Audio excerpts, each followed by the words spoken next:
Iran और America के अधिकारियों के बीच ओमान के अंदर इस वक्त बैठक जारी है। परमाणु प्रोग्राम को लेकर इस बैठक में चर्चा हो रही है। ईरान ने पहले ही साफ कर दिया था कि हम चर्चा सिर्फ परमाणु हथियार पर ही करेंगे, इसके अलावा मिसाइल हम कितनी बनाते हैं, कौन कौन से हथियार बनाते हैं, इस मामले पर आपसे बातचीत नहीं होगी। फिलहाल बातचीत जारी है। रिजल्ट क्या निकलता है ये तो बाद में पता चलेगा, लेकिन इसी बीच ईरान ने अपनी मिसाइलों को तैनात कर दिया है और अमेरिका ने अपनी ताकत बढ़ाने के लिए एयर डिफेंस सिस्टम मजबूत कर दिए हैं। एक तरफ बात हो रही है, एक तरफ मिसाइलें भी तैनात है। इस पर डिटेल से बात करेंगे, लेकिन पहले आपको पाकिस्तान की तरफ लिए चलते हैं। दोस्तों, शिया और सुन्नियों का मैटर पाकिस्तान के अंदर काफी लंबे टाइम से चल रहा है। शियाओं की मस्जिदों में धमाके होते हैं, कभी सुन्नियों की मस्जिदों में धमाके होते हैं। ये ना जाने कौन सा इस्लाम पढ़े हुए लोग हैं जो अपनों को ही नमाज के दौरान मार देते हैं। शिया सुन्नी की लड़ाई पाकिस्तान के अंदर बहुत टाइम से चल रही है। शिया मस्जिदों में बहुत सारे धमाके आए दिन होते रहते हैं। क्या ये जो धमाके करने वाले लोग हैं, जो अपने आप को सुन्नी कहते हैं या किसी और मसलक का बताते हैं, शियाओं की मस्जिद में जाकर धमाका करते हैं और उसमें नमाज पढ़ते हुए लोग मारे जाते हैं, क्या ये इस्लाम है? क्या ये हक पर हैं लोग? पाकिस्तान इसी तरह के मामलों को लेकर सबसे ज्यादा बर्बाद हुआ है। जो भी फिरका परस्ती उठती है वो ज्यादातर पाकिस्तान से ही उठती है। पाकिस्तान की राजधानी इस्लामाबाद के अंदर एक मस्जिद में, जहां पर इमाम बाड़ा भी बना हुआ था, जुमे की नमाज के वक्त एक धमाका होता है। 160 से ज्यादा लोग घायल बताए जा रहे हैं। घायलों की संख्या भी और बढ़ेगी। 31 से 36 लोग अभी तक कंफर्म हो चुके हैं कि मौत हुई है। मौतों का आंकड़ा भी अभी बढ़ेगा। पहली नजर में जो बात सामने आ रही है उसमें यह कहा जा रहा है कि एक आत्मघाती ने अपने आप को वहां पर ब्लास्ट कर लिया, और यही पुराना पैटर्न है शिया मस्जिदों में जाकर हमले करने का। एक आत्मघाती हमलावर वहां पर जाता है और अपने आप को ब्लास्ट कर लेता है, और हर बार वहां पर लोगों की मौत होती है। तो ये कौन सा इस्लाम है, कौन सा दीन है, कौन सा मसलक है, कौन सा फिरका है? अल्लाह के घर को मस्जिद कहते हो और उसी अल्लाह के घर में जाकर अपने आप को ब्लास्ट करके जन्नत में जाने की चाह रखने वाले लोग, ये कौन सा इस्लाम फॉलो करते हैं? ऐसे लोगों का सिर्फ और सिर्फ ब्रेन वॉश किया जाता है। किसी को पैसे का लालच दे दिया जाता है तो किसी को जन्नत का लालच देकर बहका दिया जाता है, और फिर ऐसी हरकतें लोग करने लगते हैं। पाकिस्तान में शिया सुन्नी की लड़ाई चल रही है। मिडिल ईस्ट के अंदर भी शिया और सुन्नियों को हमेशा से लड़ाया जाता रहा, लेकिन अब ईरान थोड़ा सा दोस्ती का हाथ बढ़ा रहा है। शिया सुन्नी के नाम पर मिडिल ईस्ट को भी बांट दिया गया था। उधर अमेरिका और इजराइल जैसे देश बांट रहे थे। अब पाकिस्तान के अंदर कुछ ताकतें हैं जो अपने मसलक को आगे दिखाने के लिए, अपने फिरके को आगे बढ़ाने के लिए शिया और सुन्नियों को आपस में लड़ाते रहते हैं। शुरुआती रिपोर्ट्स में यह दावा किया जा रहा है कि यह आत्मघाती हमला ही था जिसमें ये लोग मारे गए हैं, क्योंकि इससे पहले भी जो मस्जिदों में धमाके हुए शिया मस्जिदों में, वो आत्मघाती हमलावर के द्वारा ही किए गए थे। फिलहाल पुलिस अभी और इन्वेस्टिगेशन कर रही है। तो इस तरह से पाकिस्तान के अंदर चीजें होती रहती हैं, और इसी कट्टरपंथी के चलते हुए, इन्हीं सारी हरकतों के चलते हुए पाकिस्तान आज बहुत ज्यादा पीछे हो चुका है। पाकिस्तान अपने आप को इस्लामिक देश कहता तो है, लेकिन कितना इस्लाम को पाकिस्तान के लोग फॉलो कर रहे हैं आप सभी लोग सोशल मीडिया के जरिए देखते होंगे। कैसा नंगा नाच पाकिस्तान के अंदर हो रहा है।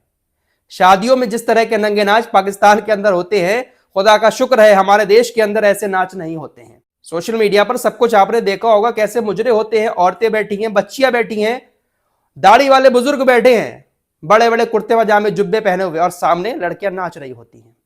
पाकिस्तान के मुजरे शादियों के बहुत सारे सोशल मीडिया पर आपके सामने भी आते होंगे। तो कौन सा इस्लाम पाकिस्तान फॉलो कर रहा है समझ नहीं आता है।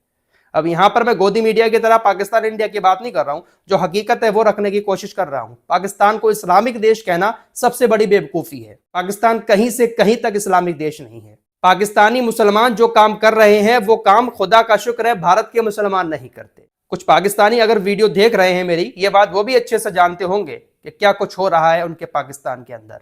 इसलिए आप अपने पाकिस्तान को इस्लामिक मुल्क ना कहा करें तो बेहतर होगा। फिलहाल मिडिल ईस्ट की तरफ चलते हैं। ओमान के अंदर बातचीत हो रही है। न्यूक्लियर प्रोग्राम को लेकर यह बातचीत है। अभी तक तो सब कुछ पॉजिटिव खबरें आ रही हैं। हालांकि खबर ऐसी भी आ रही है कि ईरान ने मिडिल ईस्ट के अंदर अपनी सबसे खतरनाक मिसाइल खुर्रम शहर 4 को IRGC एरोस्पेस की एक मिसाइल सेंटर में तैनात किया गया है। एक्टिव मोड पर उसको तैनात कर दिया गया है। खुर्रम शहर 4 मिसाइल, ये कितनी ताकतवर है, इसकी ताकत का अंदाजा आप इसी से लगा सकते हैं कि यूरोप तक जा सकती है, ऐसा भी कहा जाता है। कुछ रिपोर्ट्स कहती हैं कि इतनी खतरनाक मिसाइल है कि इजराइल से लेकर यूरोप तक के लोग इससे डरे हुए हैं। इसकी मारक क्षमता जो है वह तकरीबन 2000 किलोमीटर की है। 1500 किलोग्राम तक का ये वारहेड अपने साथ ले जा सकती है। साथ ही साथ अमेरिका ने भी मिडिल ईस्ट के अंदर अपनी एयर स्पेस की ताकत को बढ़ाया है, ताकि अगर ईरान कोई हमला करता है तो हम उसके हमलों को नाकाम कर सकें, क्योंकि अमेरिका को भी यह बात मालूम है कि ईरान के पास मिसाइलें बहुत ज्यादा हैं और ईरान की मिसाइलों को रोकने के लिए तगड़ा एयर डिफेंस सिस्टम भी चाहिए। आइए अब नेतन्याहू की बात कर लेते हैं। नेतन्याहू मिडिल ईस्ट में अमेरिका के सहारे बहुत कुछ करना चाहता है।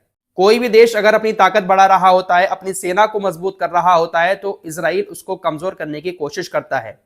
बेंजामिन नेतन्याहू ने कल एक बैठक की थी और उस बैठक में मिस्र की सेना की ताकत की चर्चा की।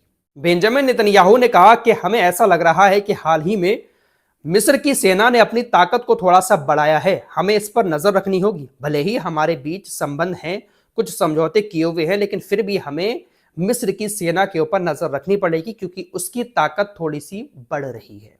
तो ताकत किसी की बढ़ने नहीं देंगे। अगर मिस्र या कोई भी देश अपनी ताकत को थोड़ा सा बढ़ाने की कोशिश करेगा भी तो ये उसको कुचल देंगे। एक तरफ बातचीत हो रही है, दूसरी तरफ मैंने आपको बताया कि मिसाइलें तैनात हैं। अमेरिका ने अपने एयर डिफेंस सिस्टम को भी थोड़ा सा मजबूत किया है। इसी बीच अमेरिका के दूतावास ने ईरान में अपने सभी नागरिकों के लिए एक एडवाइजरी जारी करते हुए कहा है कि जल्द से जल्द वो ईरान को छोड़ दें। और जब भी कोई एडवाइजरी कहीं पर भी जारी की जाती है अमेरिका की तरफ से अपने नागरिकों के लिए, तो आप समझ सकते हैं कि वहां पर कुछ ना कुछ हो सकता है, हो जाए। इजराइल की तरफ से भी लगातार यही कहा जा रहा है कि भले ही डोनाल्ड ट्रंप बातचीत कर रहे हैं, कोई भी रिजल्ट निकले, अगर डोनाल्ड ट्रंप मिलकर हमारे साथ हमला नहीं करेंगे तो हम अकेले ईरान के ऊपर, जो पिछले साल 12 दिन का युद्ध हुआ था, उससे भी ज्यादा भीषण हमला ईरान के ऊपर करेंगे। दोस्तों, होगा तो जरूर कुछ ना कुछ, आज नहीं तो कल होना जरूर है, क्योंकि ईरान को परमाणु ताकत नहीं बनने देना चाह रहा है पूरा यूरोप, अमेरिका और इजराइल। वीडियो के शुरू में जो मैंने शिया और सुन्नियों की बात रखी, हमेशा से शिया और सुन्नियों को एक दूसरे के खिलाफ लड़ाया जाता रहा है। मिडिल ईस्ट के अंदर ईरान जो शिया बहुल्य देश है, इस वक्त सिर्फ यही एक देश है जो इन लोगों को टक्कर दे रहा है। इसके अलावा आप किसी भी देश पर नजर डालेंगे, सब के सब यारी दोस्ती अमेरिका और इजराइल से निभा रहे हैं। गाजा के अंदर जो कुछ हुआ, गाजा का सपोर्ट किस देश ने किया खुलकर हम सभी के सामने है। जितने भी सुन्नी देश थे, सब के सब यारी दोस्ती निभा रहे थे, सिर्फ और सिर्फ निंदा कर रहे थे। वहीं ईरान खुलकर साथ दे रहा था गाजा का। जो भी गाजा के अंदर हथियार पहुंच रहे थे, जो भी संगठन चल रहे थे, उनकी मदद कौन कर रहा था? ईरान ही तो कर रहा था। अब यहां पर शिया और सुन्नी का टैग मत लगा देना मेरे ऊपर कि मैं शिया हूं या मैं सुन्नी हूं। मेरे दोस्तों, जो हक बात है वो बोलना चाहिए। शिया और सुन्नियों के नाम पर हमेशा से कौम को बांटा जाता रहा है और यही सबसे बड़ी कमजोरी पूरी दुनिया के अंदर इस कौम की बनी है। पाकिस्तान के अंदर तो बहुत ज्यादा खून खराबा हुआ है शिया और सुन्नी के नाम पर। इस रिपोर्ट में इतना ही, कुछ और खबरों के साथ फिर हाजिर होऊंगा। अपना ख्याल रखिएगा। अल्लाह हाफिज।